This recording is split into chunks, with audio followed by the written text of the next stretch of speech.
Greetings everyone. My name is Glennis Gitanjali and my metric number is 8203373. Today I will be telling a story called The Selfish Giant. Before I begin, let me ask you something. Have you ever wanted something so badly that you refused to share it with anyone? Well, that was exactly my problem.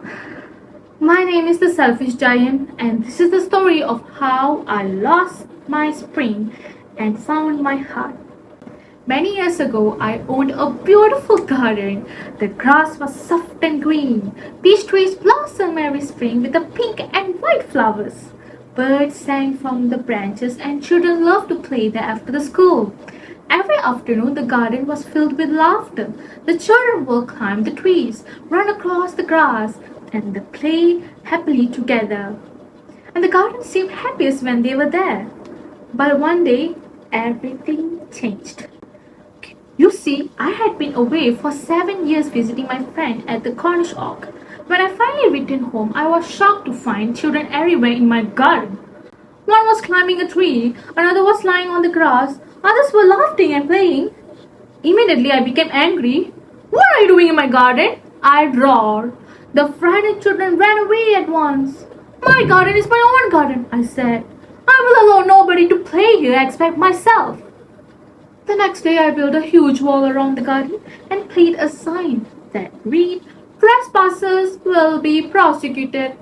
I was very pleased with myself. At last, I had my garden to all myself. But soon, something strange happened. Spring arrived toward the country. Flowers bloomed, birds sang, and the sun shone brightly. Yet, in my garden, winter was remained. The snow covered the grass. The frost painted the trees with silver. The north wind roared toward the garden day and night.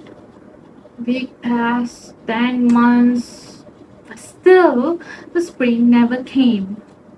Every day I looked out the window and saw only snow, frost, and silence. No flowers, no birds, no laughter. I admit at first I was enjoying the vibe, but slowly the silence became lonely. I often sat by the window and wondered, why is the spring so late? Then one morning I heard something beautiful. A bird was singing. For months there had been no birds, no music, and nothing. I hurried to the window and what I saw amazed me. The children had returned. They had found a small hole in the wall and climbed back into the garden.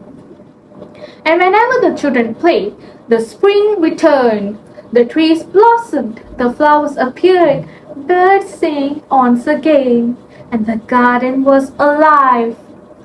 Then I noticed a little boy standing alone. He was so small and that made he could not climb the tree beside him.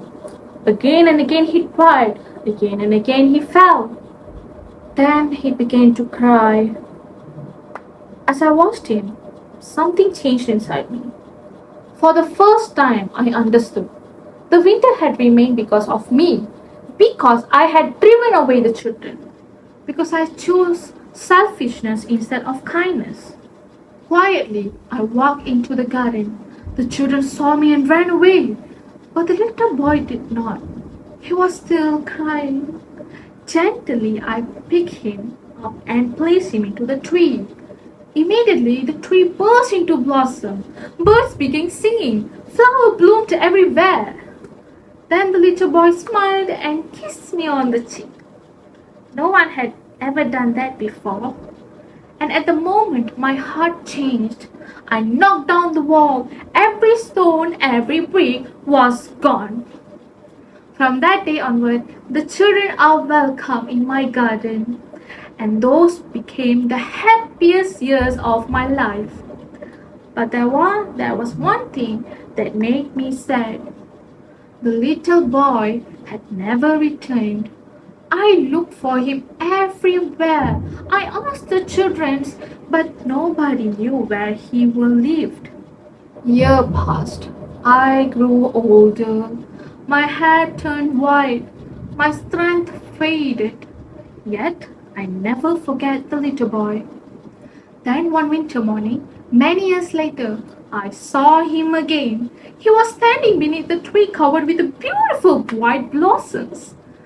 My heart filled with joy. I hurried outside to greet him, but as I came closer and closer, I saw wounds on his hands and feet. Who hurt you? I cried. Tell me, I will punish them. The little boy smiled gently. Then he said, these are the wounds of love. I stood there silently. Then he spoke again. You allowed me to play once in your garden. Today you should come with me to my garden, which is paradise. At the moment I understood who he truly was.